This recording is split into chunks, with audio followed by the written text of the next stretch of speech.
حضرت کعب رضی اللہ عنہ جب بڑھاپے کے زمانے میں اپنے بیٹے عبداللہ کو اپنی آزمائش اور توبہ کا واقعہ بتایا تو خصوصیت کے ساتھ حضرت طلحہ رضی اللہ عنہ کے اظہار مسرت کا ذکر کیا اور فرمایا میں طلحہ کی مبارکباد اور جذبات مسرت کو کبھی نہیں بھول سکتا۔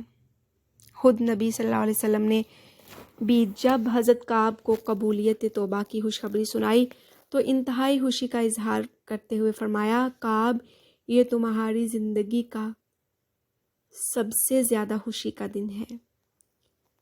کسی کی شادی ہو یا کسی کے ہاں بچہ پیدا ہو یا اسی طرح کی کوئی اور خوشی حاصل ہو تو خوشی میں شرکت کیجیے اور مبارکباد دیجیے۔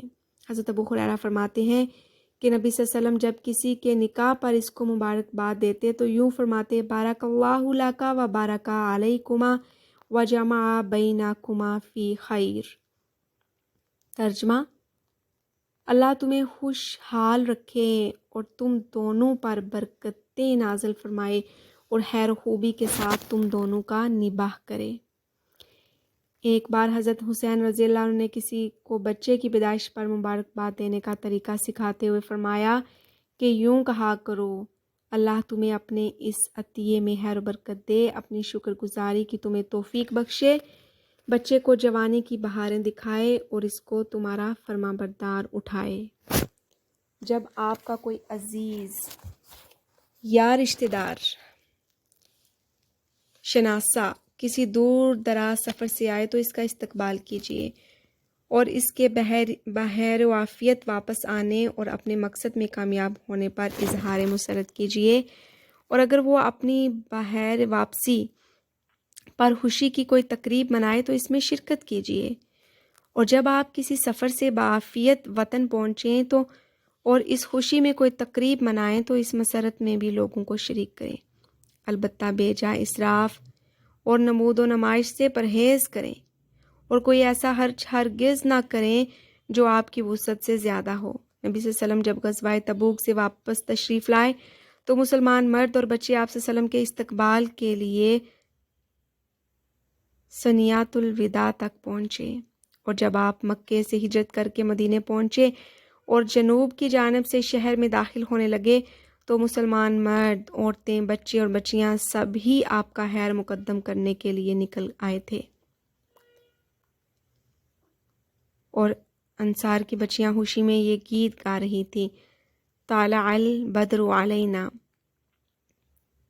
من ثنیات الوداع وجب الشکر علینا ما دعا للہ داعی ایہا المبعوث فینا جئت بالامر المطاعی، یعنی آج ہم پر 14ویں کا چاند طلوع ہوا، جنوبی پہاڑی ثنیات الوداع سے ہم پر شکر واجب ہے اس دعوت و تعلیم کا کہ داعی نے ہمیں اللہ کی طرف بلایا۔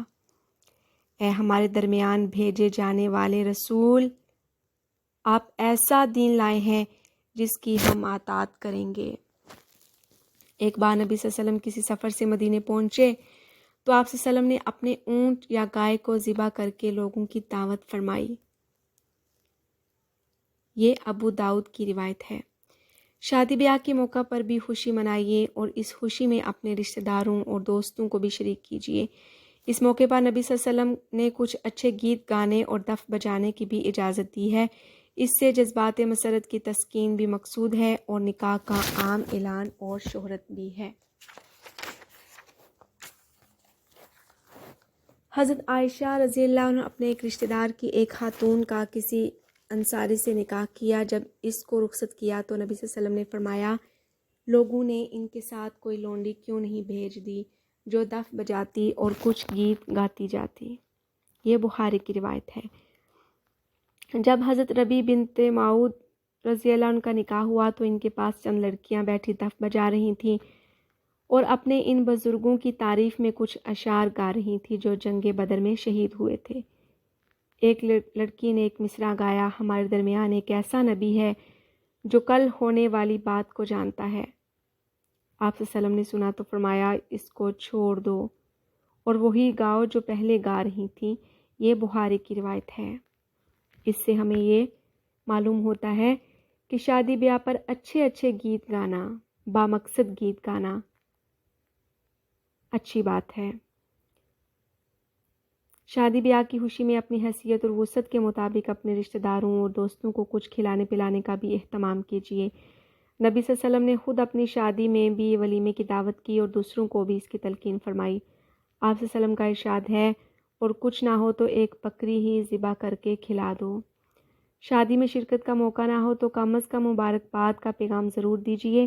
نکاح، شادی اور اسی طرح کے دوسرے خوشی کے موقعوں پر تحفے دینے سے تعلقات میں تازگی اور استواری پیدا ہوتی ہے اور محبت میں گرمی اور اضافہ ہوتا ہے۔ ہاں، اس کا لحاظ ضرور رکھیے کہ تحفہ اپنی حیثیت کے مطابق دیجیے اور نمود و نمائش سے بچتے ہوئے اپنے اخلاص کا احتساب ضرور کرتے رہیے۔ حسن بندگی، مسجد کے آداب۔ خدا کی نظر میں روئے زمین کا سب سے زیادہ بہتر حصہ وہ ہے جس پر مسجد تعمیر کی جائے۔ اللہ سے پیار رکھنے والے کی پہچان یہ ہے کہ وہ مسجد سے بھی پیار رکھتے ہیں۔ قیامت کے ہیبت ناک دن میں جب کہیں کوئی سایہ نہ ہوگا، خدا اس دن اپنے اس بندے کو اپنے عرش کے سائے میں رکھے گا جس کا دل مسجد میں لگا رہتا ہو۔ نبی صلی اللہ علیہ وسلم کا ارشاد ہے، وہ شخص عرش کے سائے میں ہوگا جس کا دل مسجد میں اٹکا رہتا ہو۔ یہ بخاری کی حدیث ہے۔ مسجد کی خدمت کیجیے اور اس کو آباد رکھیے۔ مسجد کی خدمت کرنا اور اس کو آباد رکھنا ایمان کی علامت ہے۔ اللہ پاک کا ارشاد ہے کہ انما یأمر مساجد اللہ من آمن باللہ والیوم الآخر۔ خدا کی مسجد کو وہی لوگ آباد رکھتے ہیں جو خدا پر اور قیامت کے دن پر ایمان رکھتے ہیں۔ فرض نمازیں ہمیشہ مسجد میں جماعت سے پڑھیے۔ مسجد میں جماعت اور اذان کا باقاعدہ نظم رکھیے اور مسجد کے نظام سے اپنی پوری زندگی کو منظم کیجیے۔ مسجد ایک ایسا مرکز ہے کہ مومن کی پوری زندگی اسی کے گرد گھومتی ہے۔ نبی صلی اللہ علیہ وسلم نے فرمایا، مسلمانوں میں بعض لوگ وہ ہیں جو مسجدوں میں جمع رہتے ہیں اور وہاں سے ہٹتے نہیں ہیں۔ فرشتے ایسے لوگوں کے ہم نشین ہوتے ہیں۔ اگر یہ لوگ غائب ہو جائیں تو فرشتے ان کو تلاش کرتے پھرتے ہیں، اور اگر بیمار پڑ جائیں تو فرشتے ان کی بیمار پرسی کرتے ہیں، اور اگر کسی کام میں لگے ہوں تو فرشتے ان کی مدد کرتے ہیں۔ مسجد میں بیٹھنے والا اللہ کی رحمت کا منتظر ہوتا ہے۔ یہ مسند احمد کی روایت ہے۔ مسجد میں نماز کے لیے ذوق و شوق سے جائیے۔ نبی صلی اللہ علیہ وسلم نے فرمایا، صبح و شام مسجد میں نماز کے لیے جانا ایسا ہے جیسے جہاد کے لیے جانا۔ اور یہ بھی فرمایا، جو لوگ صبح کے اندھیرے میں مسجد کی طرف جاتے ہیں، قیامت میں ان کے ساتھ کامل روشنی ہوگی۔ اور یہ بھی فرمایا کہ نماز با جماعت کے لیے مسجد میں جانے والے کا ہر قدم ایک نیکی کو واجب اور ایک گناہ کو مٹاتا ہے۔ سبحان اللہ۔ مسجد کو صاف ستھرا رکھیے۔ مسجد میں جھاڑو دیجیے، کوڑا کرکٹ صاف کیجیے، خوشبو لگائیے۔ خاص طور پہ جمعے کے دن مسجد کو خوشبو میں بسانے کی کوشش کیجیے۔ نبی صلی اللہ علیہ وسلم کا ارشاد ہے، مسجد میں جھاڑو دینا، مسجد کو پاک و صاف رکھنا، مسجد کا کوڑا کرکٹ باہر پھینکنا، مسجد میں خوشبو سلگانا، بالخصوص جمعے کے دن مسجد کو خوشبو میں بسانا جنت میں لے جانے والے کام ہیں۔ اور نبی صلی اللہ علیہ وسلم نے یہ بھی فرمایا، مسجد کا کوڑا کرکٹ صاف کرنا حسین آنکھوں والی حور کا مہر ہے۔ مسجد میں ڈرتے لرزتے جائیے۔ داخل ہوتے وقت السلام علیکم کہیے اور خاموش بیٹھ کر اس طرح ذکر کیجیے کہ اللہ کی عظمت و جلال آپ کے دل پر چھائی ہو۔ ہنستے بولتے غفلت کے ساتھ مسجد میں داخل ہونا غافلوں اور بے ادبوں کا کام ہے، جن کے دل اللہ کے خوف سے خالی ہیں۔ بعض لوگ امام کے ساتھ رکوع میں شریک ہونے اور رکعت پا لینے کے لیے مسجد میں دوڑتے ہیں۔ یہ مسجد کے احترام کے خلاف ہے۔ رکعت ملے یا نہ ملے، سنجیدگی، وقار اور عاجزی کے ساتھ مسجد میں چلیے۔ اور بھاگ دوڑ سے پرہیز کیجیے۔ مسجد میں سکون سے بیٹھیے اور دنیا کی باتیں نہ کیجیے۔ مسجد میں شور مچانا، ٹھٹھا مذاق کرنا، بازار کے بھاؤ پوچھنا اور بتانا، دنیا کے حالات پر تبصرہ کرنا اور خرید و فروخت کا بازار گرم کرنا مسجد کی بے حرمتی ہے۔ مسجد خدا کی عبادت کا گھر ہے، اس میں صرف عبادت کیجیے۔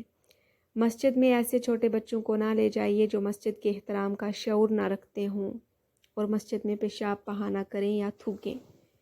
مسجد کو گزرگاہ نہ بنائیے۔ مسجد کے دروازے میں داخل ہونے کے بعد مسجد کا یہ حق ہے کہ آپ اس میں نماز پڑھیں یا بیٹھ کر ذکر و تلاوت کریں۔ اگر آپ کی کوئی چیز کہیں باہر گم ہو جائے تو اس کا اعلان مسجد میں نہ کیجیے۔ نبی صلی اللہ علیہ وسلم کی مسجد میں اگر کوئی شخص اس طرح اعلان کرتا تو آپ صلی اللہ علیہ وسلم ناراض ہوتے اور یہ کلمہ فرماتے، لا رد اللہ علیک ضالتک، خدا تجھ کو تیری گمی ہوئی چیز نہ ملائے۔ مسجد میں داخل ہوتے وقت پہلے دایاں پاؤں رکھیے اور نبی صلی اللہ علیہ وسلم پر درود و سلام بھیجیے، پھر یہ دعا پڑھیے، اللہم افتح لی ابواب رحمتک، کہ اللہ میرے لیے اپنی رحمت کے دروازے کھول دے۔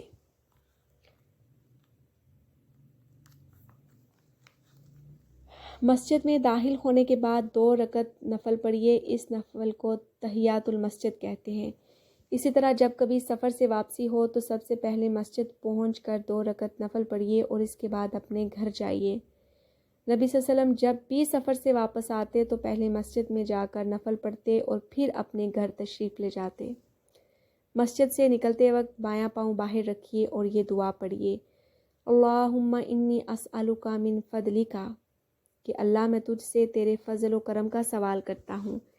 مسجد میں باقاعدہ اذان اور نماز باجماعت کا نظم قائم کیجیے اور مؤذن اور امام اور ان لوگوں کو بنائیے جو دین و اخلاق کو بحیثیت مجموعی سب سے بہتر ہوں۔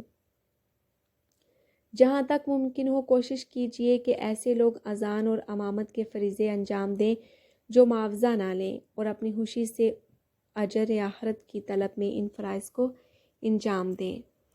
اذان کے بعد یہ دعا پڑھیے، نبی صلی اللہ علیہ وسلم نے فرمایا، جس شخص نے اذان سن کر یہ دعا مانگی قیامت کے دن وہ میری شفاعت کا حقدار ہوگا۔ یہ بخاری کی روایت ہے۔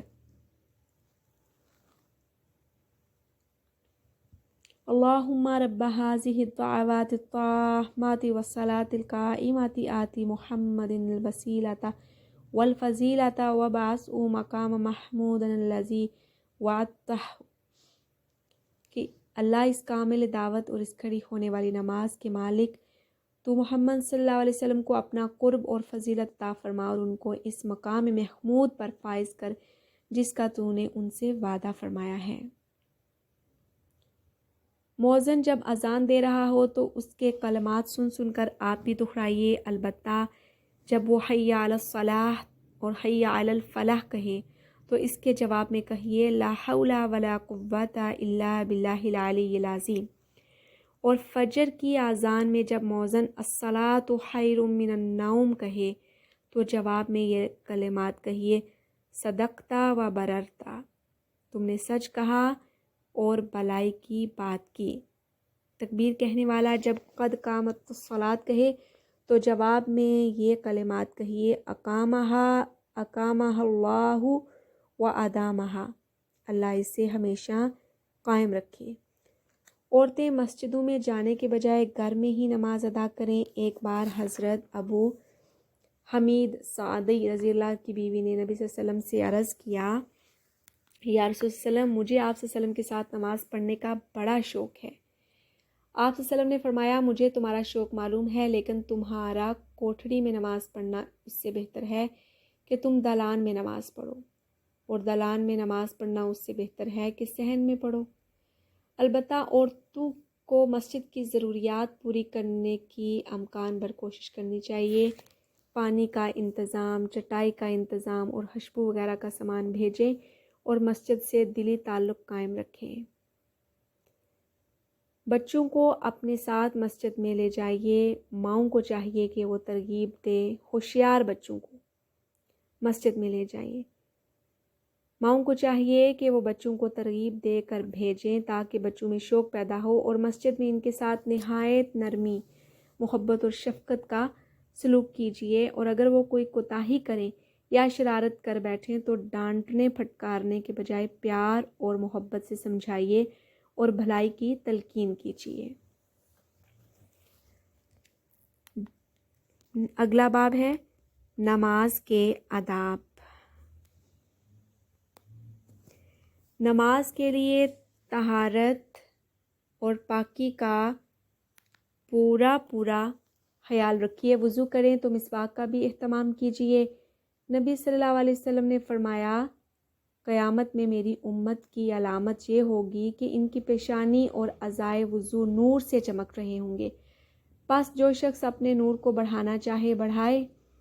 صاف ستھرے، سنجیدہ، مہذب اور سلیقے کے کپڑے پہن کر نماز ادا کیجیے۔ قرآن مجید میں ہے، یا بنی آدم خذوا زینتکم عند کل مسجد۔ اے آدم کے بیٹو، ہر نماز کے موقع پر اپنی زینت سے آراستہ ہو جایا کرو۔ وقت کی پابندی سے نماز ادا کیجیے۔ ارشاد باری تعالیٰ ہے، ان الصلاۃ کانت علی المؤمنین کتابا موقوتا۔ مومنوں پر وقت کی پابندی سے نماز فرض کی گئی ہے۔ حضرت عبداللہ بن مسعود نے ایک بار نبی صلی اللہ علیہ وسلم سے پوچھا، یا رسول اللہ صلی اللہ علیہ وسلم، خدا کے نزدیک کون سا عمل سب سے زیادہ محبوب ہے؟ آپ صلی اللہ علیہ وسلم نے فرمایا، نماز کو اس کے وقت پر ادا کرنا۔ اور نبی صلی اللہ علیہ وسلم نے یہ بھی فرمایا، خدا نے 5 نمازیں فرض کی ہیں، جس شخص نے ان نمازوں کو ان کے مقررہ وقت پر اچھی طرح وضو کر کے خشوع و خضوع سے ادا کیا تو خدا پر اس کی مغفرت و نجات کی کوئی ذمہ داری خدا پر اس کا یہ حق ہے کہ وہ اس کو بخش دے، اور جس نے ان نمازوں میں کوتاہی کی تو خدا پر اس کی مغفرت و نجات کی کوئی ذمہ داری نہیں، چاہے تو عذاب دے اور چاہے تو بخش دے۔ نماز ہمیشہ جماعت سے پڑھیے۔ اگر کبھی جماعت نہ ملے تب بھی فرض نماز مسجد میں ہی پڑھنے کی کوشش کیجیے، البتہ سنتیں گھر پڑھنا بھی اچھا ہے۔ نبی صلی اللہ علیہ وسلم کا ارشاد ہے، جو شخص 40 دن تک تکبیر اولیٰ کے ساتھ نماز با جماعت پڑھے وہ دوزخ و نفاق دونوں سے محفوظ کر دیا جاتا ہے۔ یہ ترمذی کی روایت ہے۔ اور نبی صلی اللہ علیہ وسلم نے یہ بھی فرمایا، اگر لوگوں کو نماز با جماعت کا اجر و ثواب معلوم ہو جائے اور وہ 1000 مجبوریوں کے باوجود بھی جماعت کے لیے دوڑ کر آئیں۔ جماعت کی پہلی صف ایسی ہے جیسے فرشتوں کی صف۔ تنہا نماز پڑھنے سے 2 آدمیوں کی جماعت بہتر ہے، پھر جتنے آدمی زیادہ ہوں گے اتنی ہی یہ جماعت خدا کو زیادہ محبوب ہوتی ہے۔ نماز سکون کے ساتھ پڑھیے اور رکوع سجود اطمینان کے ساتھ ادا کیجیے۔ رکوع سے اٹھنے کے بعد اطمینان کے ساتھ سیدھے کھڑے ہو جائیے، پھر سجدے میں جائیے۔ اسی طرح دونوں سجدوں کے درمیان بھی مناسب وقفہ کیجیے اور دونوں سجدوں کے درمیان یہ دعا پڑھ لیجیے، اللہم اغفر لی ورحمنی واہدنی واجبرنی وعافنی وارزقنی۔ خدایا تو میری مغفرت فرما، مجھے سیدھی راہ پر چلا، میری شکستہ حالی دور فرما، مجھے سلامتی دے اور مجھے روزی عطا کر۔ نبی صلی اللہ علیہ وسلم کا ارشاد ہے کہ جو شخص نماز کو اچھی طرح ادا کرتا ہے، نماز اس کو دعائیں دیتی ہے کہ خدا اسی طرح تیری بھی حفاظت کرے جس طرح تو نے میری حفاظت کی۔ اور نبی صلی اللہ علیہ وسلم نے یہ بھی فرمایا کہ بدترین چوری نماز کی چوری ہے۔ لوگوں نے پوچھا، یا رسول اللہ صلی اللہ علیہ وسلم، نماز میں کوئی کیسے چوری کرتا ہے؟ فرمایا، رکوع اور سجدے ادھورے کر کے۔ اذان کی آواز سنتے ہی نماز کی تیاری شروع کر دیجئے اور وضو کر کے پہلے سے مسجد میں پہنچ جائیے اور خاموشی کے ساتھ صف میں بیٹھ کر جماعت کا انتظار کیجیے۔ اذان سننے کے بعد سستی اور تاخیر کرنا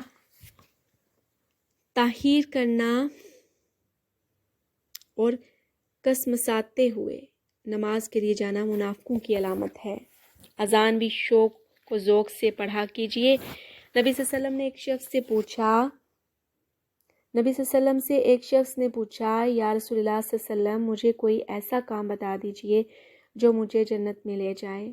آپ صلی اللہ علیہ وسلم نے فرمایا، نماز کے لیے اذان دیا کرو۔ آپ صلی اللہ علیہ وسلم نے یہ بھی فرمایا، مؤذن کی آواز جہاں تک پہنچتی ہے اور جو اس کی آواز سنتا ہے وہ قیامت میں مؤذن کے حق میں گواہی دے گا۔ جو شخص جنگل میں بکریاں چراتا ہو اور اذان کا وقت آنے پر اونچی آواز سے اذان کہے تو جہاں تک اس کی آواز جائے گی قیامت کے دن ساری چیزیں اس کے حق میں گواہی دیں گی۔ یہ بخاری کی روایت ہے۔ اگر آپ امام ہیں تو تمام آداب و شرائط کا اہتمام کرتے ہوئے نماز پڑھائیے اور مقتدیوں کی سہولت کا لحاظ کرتے ہوئے اچھی طرح امامت کیجیے۔ نبی صلی اللہ علیہ وسلم نے فرمایا، جو امام اپنے مقتدیوں کو اچھی طرح نماز پڑھاتے ہیں اور یہ سمجھ کر پڑھاتے ہیں کہ ہم اپنے مقتدیوں کی نماز کے ضامن ہیں، ان کو اپنے مقتدیوں کی نماز کا اجر بھی ملتا ہے۔ جتنا ثواب ان نمازیوں کو ملتا ہے اتنا ہی امام کو بھی ملتا ہے، اور نمازیوں کے اجر و ثواب میں کوئی کمی نہیں کی جاتی۔ نماز اس طرح خشوع و خضوع سے پڑھیے کہ دل پر اللہ کی عظمت و جلال کی ہیبت طاری ہو اور خوف و سکون چھایا ہوا ہو۔ نماز میں بلا وجہ ہاتھ پیر ہلانا، بدن گھجانا، داڑھی میں ہلال کرنا، ناک میں انگلی ڈالنا، کپڑے سنبھالنا سخت بے ادبی کی حرکتیں ہیں۔ ان سے سختی کے ساتھ پرہیز کرنا چاہیے۔ نماز کے ذریعے خدا سے قرب حاصل کیجیے۔ نماز اس طرح پڑھیے کہ گویا آپ خدا کو دیکھ رہے ہیں، یا کم از کم یہ احساس رکھیے کہ خدا آپ کو دیکھ رہا ہے۔ نبی صلی اللہ علیہ وسلم نے فرمایا، بندہ اپنے رب سے سب سے زیادہ قریب اس وقت ہوتا ہے جب وہ اس کے حضور سجدہ کرتا ہے۔ بس جب تم سجدہ کرو تو سجدے میں خوب دعا کیا کرو۔ نماز شوق و ذوق کے ساتھ پڑھیے۔ مارے بندے کی رسمی نماز در حقیقت نماز نہیں ہے۔ ایک وقت کی نماز پڑھنے کے بعد دوسری نماز کا بے چینی اور شوق سے انتظار کیجیے۔ ایک دن مغرب کی نماز کے بعد کچھ لوگ عشاء کی نماز کا انتظار کر رہے تھے۔ نبی صلی اللہ علیہ وسلم تشریف لائے اور آپ صلی اللہ علیہ وسلم اس قدر تیز تیز چل کر آئے کہ آپ صلی اللہ علیہ وسلم کی سانس چڑھ گئی تھی۔ آپ صلی اللہ علیہ وسلم نے فرمایا، لوگو خوش ہو جاؤ، تمہارے رب نے آسمان کا ایک دروازہ کھول کر تمہیں فرشتوں کے سامنے کیا اور فخر کرتے ہوئے فرمایا، دیکھو میرے بندے ایک نماز ادا کر چکے ہیں اور دوسری نماز کا انتظار کر رہے ہیں۔ یہ ابن ماجہ کی روایت ہے۔ غافلوں اور لاپرواہوں کی طرح جلدی جلدی نماز پڑھ کر سر سے بوجھ نہ اتاریے، بلکہ حضور قلب کے ساتھ خدا کو یاد کیجیے اور دل و دماغ، احساسات، جذبات اور افکار و خیالات ہر چیز سے پوری طرح خدا کی طرف رجوع ہو کر پوری یکسوئی اور دھیان کے ساتھ نماز پڑھیے۔ نماز وہی نماز ہے جس میں خدا کی یاد ہو۔ منافقوں کی نماز خدا کی یاد سے خالی ہوتی ہے۔ نماز کے باہر بھی نماز کا حق ادا کیجیے اور پوری زندگی کو نماز کا آئینہ بنائیے۔ قرآن میں ہے، نماز بے حیائی اور نافرمانی سے روکتی ہے۔ نبی صلی اللہ علیہ وسلم نے ایک انتہائی اثر انگیز تمثیل میں اس طرح اس کو پیش کیا۔ آپ صلی اللہ علیہ وسلم نے ایک سوکھی ٹہنی کو زور زور سے ہلایا، ٹہنی میں لگے ہوئے پتے ہلانے سے جھڑ گئے، اور اس کے بعد آپ صلی اللہ علیہ وسلم نے قرآن کی یہ آیت تلاوت فرمائی، وَأَقِمِ الصَّلَاةَ طَرَفَيِ النَّهَارِ وَزُلَفًا مِّنَ اللَّيْلِ إِنَّ الْحَسَنَاتِ یُذْہِبْنَ السَّیِّئَاتِ ذَلِکَ ذِکْرَىٰ لِلذَّاکِرِینَ۔ ترجمہ سورہ ہود۔ اور نماز قائم کرو دن کے دونوں کناروں پر، یعنی فجر اور مغرب، اور کچھ رات گئے پر، بلا شبہ نیکیاں برائیوں کو مٹا دیتی ہیں۔ یہ نصیحت ہے نصیحت حاصل کرنے والوں کے لیے۔ نماز میں ٹھہر ٹھہر کر قرآن شریف پڑھیے اور نماز کے دوسرے اذکار بھی ٹھہر ٹھہر کر پوری توجہ، دل کی آمادگی اور طبیعت کی حاضری کے ساتھ پڑھیے۔ سمجھ سمجھ کر پڑھنے سے شوق میں اضافہ ہوتا ہے اور نماز واقعی نماز بن جاتی ہے۔ نماز پابندی سے پڑھیے اور کبھی ناغہ نہ کیجیے۔ مومنوں کی خوبی ہی یہ ہے کہ وہ پابندی کے ساتھ بلا ناغہ نماز پڑھتے ہیں۔ ارشاد باری تعالیٰ ہے الا المصلین الذین هم علی صلاتهم دائمون، مگر نمازی وہی لوگ ہیں جو اپنی نمازوں کا پابندی کے ساتھ اہتمام کرتے ہیں۔